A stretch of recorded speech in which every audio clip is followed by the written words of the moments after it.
یعنی اللہ کی طرف سے درجات میں اور بخشش میں اور رحمت میں، اور اللہ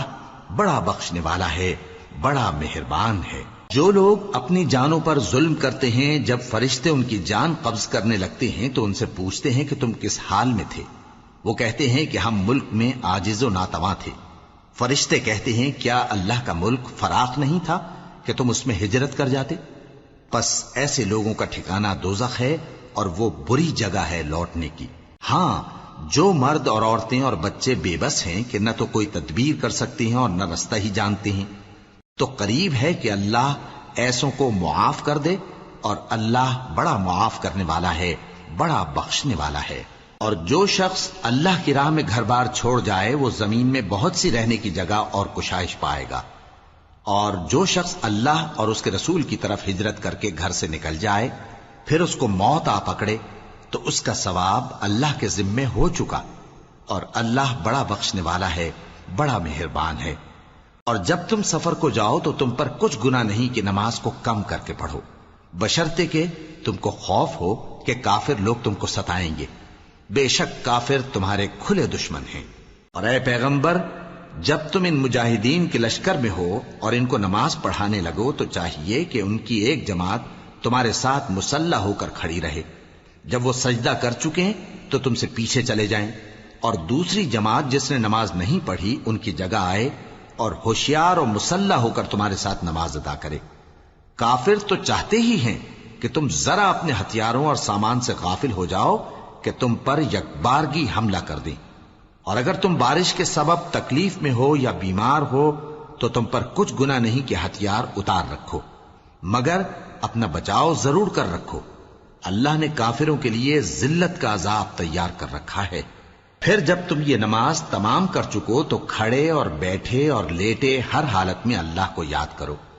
پھر جب تم مطمئن ہو جاؤ تو پورے آداب کے ساتھ نماز پڑھو۔ بے شک نماز کا مومنوں پر اوقات مقررہ میں ادا کرنا فرض ہے، اور ان کفار کا پیچھا کرنے میں سستی نہ کرنا۔ اگر تم بے آرام ہوتے ہو تو جس طرح تم بے آرام ہوتے ہو اسی طرح وہ بھی بے آرام ہوتے ہیں، اور تم تو اللہ سے ایسی ایسی امیدیں رکھتے ہو جو وہ نہیں رکھتے، اور اللہ سب کچھ جانتا ہے، بڑی حکمت والا ہے۔ اے پیغمبر، ہم نے تم پر سچی کتاب نازل کی ہے تاکہ اللہ کی ہدایات کے مطابق لوگوں کے مقدمات فیصل کرو، اور دیکھو دغابازوں کی حمایت میں کبھی بحث نہ کرنا، اور اللہ سے بخشش مانگتے رہو، بے شک اللہ بخشنے والا ہے، بڑا مہربان ہے۔ اور جو لوگ اپنے ہم جنسوں کی خیانت کرتے ہیں ان کی طرف سے بحث نہ کرنا، کیونکہ اللہ دغاباز اور گناہگار کو دوست نہیں رکھتا۔ یہ لوگوں سے تو چھپتے ہیں اور اللہ سے نہیں چھپتے،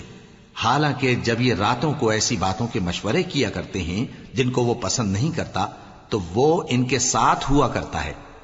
اور اللہ ان کے تمام کاموں کا احاطہ کیے ہوئے ہے۔ بھلا تم لوگ دنیا کی زندگی میں تو ان کی طرف سے بحث کر لیتے ہو،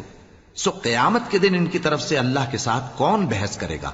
اور کون ان کا وکیل بنے گا؟ اور جو شخص کوئی برا کام کر بیٹھے یا اپنے حق میں ظلم کر لے پھر اللہ سے بخشش مانگے تو اللہ کو بڑا بخشنے والا، بڑا مہربان پائے گا۔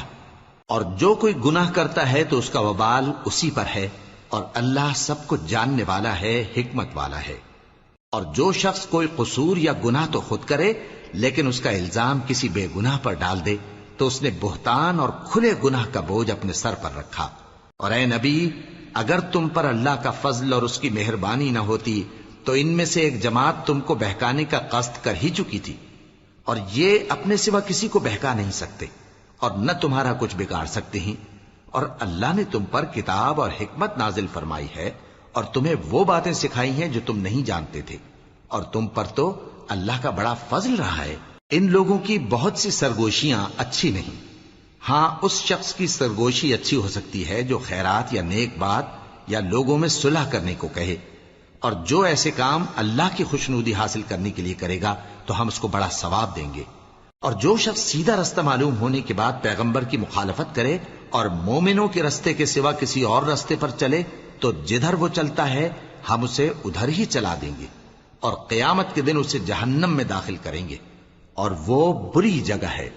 اللہ اس گناہ کو نہیں بخشے گا کہ کسی کو اس کا شریک بنایا جائے، اور اس کے سوا اور گناہ جس کو چاہے گا بخش دے گا،